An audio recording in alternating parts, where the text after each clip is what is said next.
प्यारे बच्चों, मैं आमोदिनी डीवी शर्मा यूट्यूब चैनल से डॉक्टर द्विजेंद्र वल्लभ शर्मा एक बार फिर से आपका हार्दिक स्वागत करता हूं। भवतां भवती नाम च स्वागतम व्याहरामि। मैं एक बार फिर से 9वीं कक्षा के आखिरी पाठ जो है उसके क्वेश्चन आंसर लेकर आपके सामने उपस्थित हुआ हूं। मैंने आपको पहले ही बताया क ख भागों में दो रूपों में हम इस पाठ को विभाजित करते हैं। हर पाठ को विभाजित करते हैं, क भाग में पढ़ाते हैं, ख भाग में क्वेश्चन आंसर करते हैं। मैंने आपको बताया है कि अगर आप आसानी से पाठ ढूंढना चाहते हैं, आप AMODINIDV शर्मा यूट्यूब चैनल पर जाइए और इस पर जाकर के आप प्लेलिस्ट में जाएंगे। प्लेलिस्ट में आप जो है क्लास वाइज, लेसन वाइज हर पार्ट को पढ़ सकते हैं। एक बात और बताना चाहता हूँ आपको, यदि आप इसको लाइक पसंद करते हैं तो इसे लाइक करें, सब्सक्राइब करें। अगर आपको पसंद नहीं आता, आप कमेंट बॉक्स में जाकर लिखें आपको क्या पसंद नहीं आया, ताकि अगली बार हम आपको फिर से बहुत अच्छे ढंग से इसको पाठ को प्रस्तुत करके दे सकें। एक बात और बताना चाहता हूँ, यूट्यूब में आप ऊपर जो 3 बिंदु हैं उस पर क्लिक करके अपने हिसाब से स्पीड को कम ज़्यादा कर सकते हैं। चलिए हम पढ़ते हैं सैमुसी कक्षा 9 संस्कृत पुस्तक का एक और पाठ के क्वेश्चन आंसर। या एक और पाठ जो था बहुत प्रभावी पाठ है। द्वादश मैंने 12वां पाठा मैंने पाठ वांग मन प्राण स्वरूपम, वाणी मन और प्राण का स्वरूप। इसके क्वेश्चन आंसर हम लोग करेंगे। उससे पहले हम थोड़ा सा शब्दार्थों पर ध्यान दे लेते हैं। शब्दार्थ है, देखिए प्रश्न पूछने। यहाँ पर देखिए ये संस्कृत में लिखा हुआ है, ये भी इसका संस्कृत में पर्यायवाची है, ये इसका हिंदी में अर्थ है, और ये अंग्रेजी में एक नया तरीका निकला है कि अंग्रेजी में भी लिखा जा रहा है, तो ये बहुत अच्छा लगा है। प्रश्नम करतुम, प्रश्न करने पूछने के लिए। टू आस्क प्रष्टव्यम प्रष्टुम योग्यम, पूछने योग्य। टू बी आस्क अर्षितस्य भक्षितस्य, खाए हुए का। ऑफ ईटन अनिष्ठ लघिष्ठ लघुतम, अत्यंत लघु अथवा सर्वाधिक लघु। स्मॉलेस्ट अन्नमयम अन्न विकारभूतम, अन्न से निर्मित मेड ऑफ फूड। आपोमय जलमय जल में परिणत मेड ऑफ वाटर। तेजोमय अग्निमय अग्नि का परिणामभूत मेड ऑफ एनर्जी। अगला देखिए शब्द, देखिए यहाँ पे अवगतम अवधार्यम अवगंतव्यम, समझने योग्य। टू बी अंडरस्टूड होना चाहिए। विज्ञापयतु प्रबोधयतु, समझाइए, एक्सप्लेन। भूयोपि पुनरपि, एक बार और, अगेन। समुदिशति समुतिष्ठति, समुद्याति समुच्छलति, ऊपर उठता है, गोज अप। एंड सर्पी घृतम आज्यम, घी, बटर ऑयल। एंड अद्भुत बात है कि बटर ऑयल कहते हैं घी को। अस्य मानस्य भक्ष्यमाणस्य, निर्गीर्यमाणस्य, खाए जाते हुए का। ऑफ ईटिंग, उपदेशांते प्रवचनांते, व्याख्यान के अंत में, एट एंड ऑफ प्रीचिंग। तेजस्वी तेजोयुक्तम, तेजस्विता से युक्त, ग्लोरियस।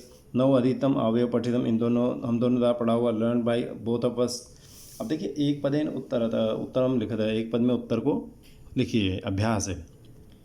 अन्नमय से कीदृश भाग मन, अन्न से कीदृश भाग मन, अन्न का कौन सा भाग मन होता है। अनिष्ठ सबसे छोटा भाग, एक शब्द में उत्तर देना, अनिष्ठ। मध्य मानस्य दध्न, मथे हुए दधि का। अनिष्ठ भाग किम भवति, अनिष्ठ भाग क्या होता है। सर्पी घी होता है, या घृतम भी लिख सकते हैं, ये कठिन लग रहा हो तो। मनः कीदृशम भवति, मन कैसा होता है, अन्नमय होता है, बताया था आपको। तेजोमयी का भवति, तेजोमयी कौन होती है, वाणी, या इसको वहाँ पर वाक भी लिखा हुआ था, वाक माने वाणी। पाठेस्मिन् आरुणि कम उपदिशति, इस पाठ में आरुणि किसको उपदेश देते हैं, श्वेत केतु को उपदेश देते हैं, ठीक है। वत्स चिरंजीव, ये कौन बोलता है, आरुणि बोलते हैं। अयम पाठ कस्मात् उपनिषद संग्रहित है, ये पाठ किस उपनिषद से लिया गया है, छांदोग्योपनिषद, छांदोग्य उपनिषद से, ठीक है। क्वेश्चन नंबर 2, अधोलिखितानां प्रश्नानां, नीचे लिखे प्रश्नों के उत्तराणि उत्तर संस्कृत भाषा लिखा था, संस्कृत भाषा में लिखो। श्वेत केतु सर्वप्रथमम आरुणिम, श्वेत केतु सबसे पहले आरुणि को। कस्य स्वरूप से, किसके स्वरूप के विषय में पृच्छति मैंने पूछता है। कस्य मैंने किसके, मनस मन के, कस की जगह मनस आ जाएगा, मन के स्वरूप के विषय में पूछता है, ठीक है। वो कहता है किमिदम मन, ठीक है। आरुणि प्राण स्वरूपम कथम निरूपयति, आरुणि प्राण के स्वरूप को कैसे निरूपित करते हैं। तो आरुणि प्राण स्वरूपम निरूपयति, आरुणि प्राण के स्वरूप को कथम हटा दो, निरूपयति निरूपित करते हैं। अब इसको हटाइए और डैश लगा दीजिए। आरुणि प्राण स्वरूपम निरूपयति, प्राण का स्वरूप निरूपण करते हैं, डैश लगा के ये लिखिए कि पीतानाम अपाम यो अनिष्ठ स प्राण। पीतानाम अपाम यो अनिष्ठ स प्राण। पिए हुए पानी का जो सबसे छोटा बारीक हिस्सा होता है, बहुत छोटा, वो प्राण होता है। ठीक है, आगे आपको चलिए क्वेश्चन नंबर 3 देख लेते हैं। क्वेश्चन नंबर 2 का तीसरा हिस्सा, मानवानाम चेतांसी कीदृशानि भवन्ति। मनुष्यों के जो चित्त होते हैं वो कैसे होते हैं। ठीक है, तो इसका आंसर हम सीधे यहाँ से लिख लेते हैं। यादृशम अन्नादिकम गृह्णाति मानवः तादृशमेव तस्य चित्तादिकम भवति इति। भवति लिखना है यहाँ तक, भवति। तो इसको लिखेंगे मानव, पहले लिख देना मानवः, मनुष्य को यहाँ डाल देना, मानव मनुष्य, मानव लिख देना यहाँ पे। ठीक है, मानवः, और ये एस हटा देंगे क्योंकि हमने विसर्ग डाल दिए। मनुष्य यादृशम अन्नादिकम गृह्णाति, जैसा अन्न आदि ग्रहण करता है, तादृशम एव तस्य चित्तादिकम भवति, वैसा ही उसका चित्त आदि भवति मैंने होता है, और यहाँ फुल स्टॉप। ठीक है, ये इसका आंसर हो गया। अगला क्वेश्चन देखते हैं। सर्पी किम भवति। घी क्या होता है। ठीक है, घी क्या होता है। घी होता है नवनीत जो है दही का, जो हम ऊपर आ जाता है ना हिस्सा, देखो ये रहा, मध्यमानस्य दधन योनिमा स ऊर्ध्व समुदिशति तत्सर्पी भवति। मथे जाते हुए दही का जो सबसे छोटा हिस्सा होता है वो ऊपर आ जाता है, वही सर्पी होता है, घी होता है। ठीक है, हो गया बेटा। चलिए अब अगला देखिए। आरुणे मतानुसारम मन कीदृशम भवति। आरुणे के मत के अनुसार मन कैसा होता है। मन कैसा, आरुणे के मत के अनुसार मन कैसा होता है। मन होता है अन्नमयम, ऐसे लिखो अन्नमयम, कीदृशम की जगह अन्नमयम। ठीक है, मन अन्नमय होता है। ठीक है, अब देखो अ में देखो तीसरे का अस्तंभ से पदानी, अस्तंभ के पद ब स्तंभे न दत्ते पदे, ब स्तंभ में दिए हुए पदों के सहमनिसाद यथा योग्यम, जैसा ठीक है वैसे जोड़ो। मन है वो अन्नमयम होता है, तो जोड़ा भाई है इन्होंने। प्राण क्या होता है, आपोमय होता है, और वाक तेजोमयी होती है। ठीक है, अब देखो आ में अधोलिखिता नाम, नीचे लिखे पदानाम पदों की विलोम पदम, विलोम पद पाठा चित्वा लिखा था, पाठ से चुनकर लिखो। गरिष्ठ, इसका क्या आया था, लघिष्ठ। गरिष्ठ मैंने भारी, लघिष्ठ मैंने हल्का। अधा मैंने नीचे, पाठ में आया था ऊर्ध्वम, ऊर्ध्वम समुदिशति, जो ऊपर आ जाता है मक्खन का हिस्सा जो है, वो जो घी होता है, ऊर्ध्वम। ठीक है, एक बार, भूयः मैंने बार बार, भूयः मैंने बार बार आया था, एक शब्द आया था। अनवधितम नहीं पढ़ा हुआ, इसका उल्टा क्या हुआ, अवधितम पढ़ा हुआ। किंचित मैंने कुछ, और सर्वम, एतत् सर्वम एक जगह आया, सर्वम मैंने सब कुछ। ठीक है, चलिए क्वेश्चन आंसर चौथा क्वेश्चन करते हैं, उसके आंसर ढूंढते हैं। उदाहरणम अनुसृत्य, उदाहरण का अनुसरण करके निम्नलिखित है जो निम्नलिखित क्रियापदों में तुमन प्रत्यय योजित, तुमन प्रत्यय जोड़कर पद निर्माणम कुरुत, पद का निर्माण करो। ठीक है, तुमन प्रत्यय जोड़कर पद का निर्माण करो। प्रच्छ तुमुन, तुमुन का अर्थ होता है लिए, प्रच्छ मैंने पूछना, तुमुन मैंने लिए, तो प्रच्छ तुमुन मिलकर के बना प्रष्टुम, मैंने पूछने के लिए। श्रो तुमुन मिलकर क्या बनेगा बताओ, श्रोतुम, श्रोतुम बने, श्रोतुम ऐसे बनेगा, श्रोतुम मैंने सुनने के लिए। वंदतुम, वंदितुम, वंदितुम मैंने प्रणाम करने के लिए। पठतुमुन, पठितुम पढ़ने के लिए। क्रीतुम, करतुम करने के लिए। विज्ञातुमुन, ये विज्ञापितुम होता है वैसे, विज्ञातुम में विज्ञापितुम बनेगा, और इन्होंने यहाँ विज्ञापयितुम भी शब्द लिखा हुआ है, लेकिन विज्ञापयितुम तब बनता है जब नीच प्रत्यय लगा के ज्ञा को ज्ञापय शब्द बना दिया जाता है। धातु जब ज्ञापय बना दी जाती है तो विज्ञापयितुम, और वैसे विज्ञापितुम भी होता है, जो मुझे ध्यान आ रहा है, दोनों हो जाते हैं। तो आप यही भी लिख सकते हैं, ऐसे कोई बुराई नहीं है, क्योंकि पाठ में ये आया है विज्ञापयितुम, पर इसका जिक्र करना भी जरूरी लगा मुझे। व्याख्यातुम, ये आ गया व्याख्यातुम। ठीक है, अच्छा, निर्देशानुसार, निर्देश के अनुसार रिक्त स्थान में पूरे तक खाली जगह भरो।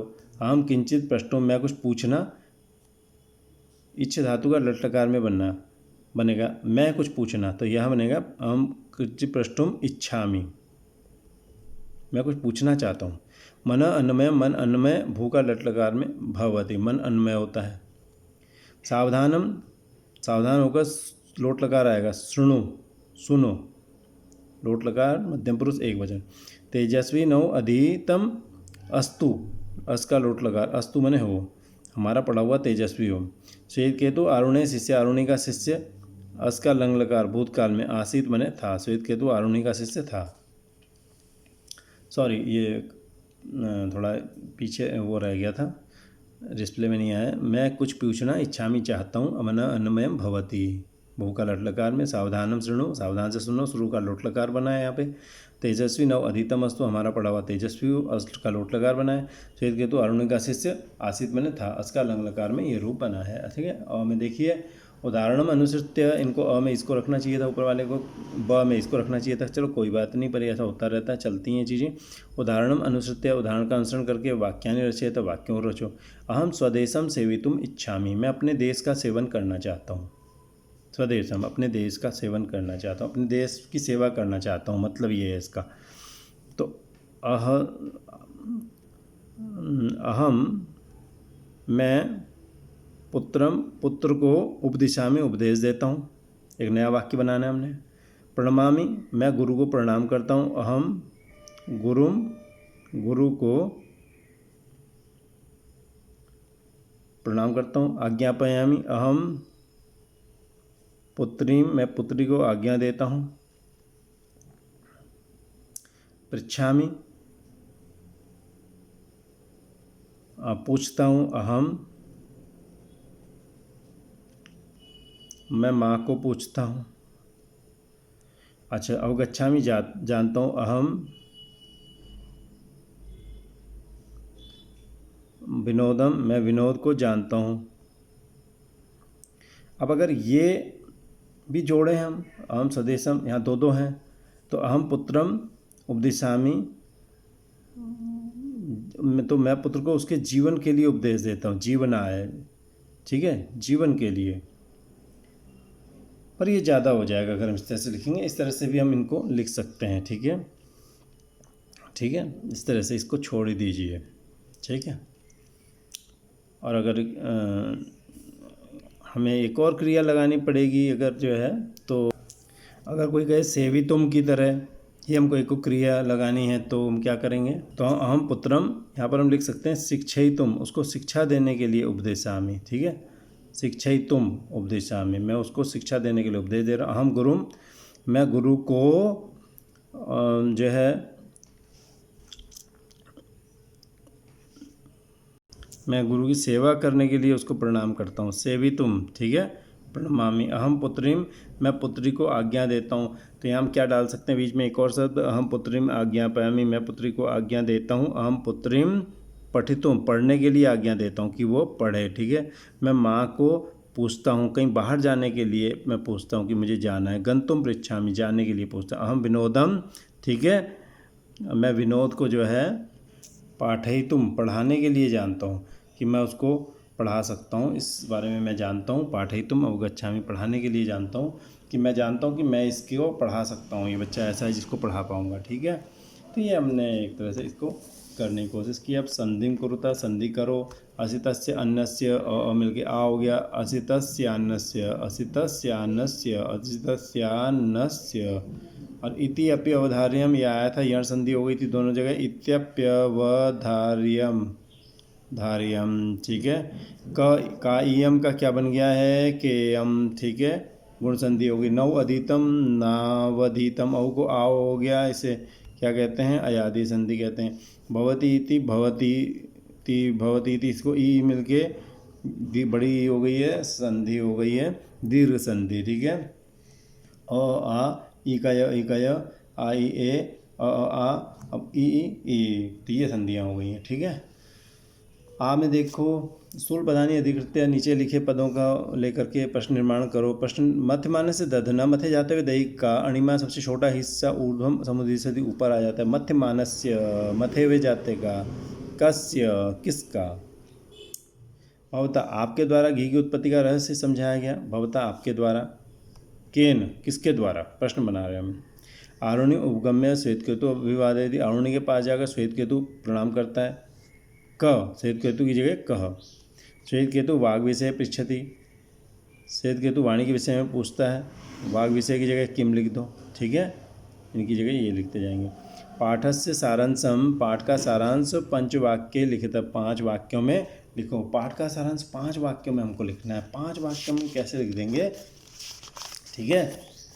5 वाक्यों में हम पाठ का सारांश लिखेंगे कि पहला हम लिख सकते हैं तो मनः अन्नमयम भवति, मनः अन्नमयम भवति, ठीक है। आपो प्राणमयम भवति, वाक् तेजोमयी भवति, मानवः यादृशम् अन्नं खादति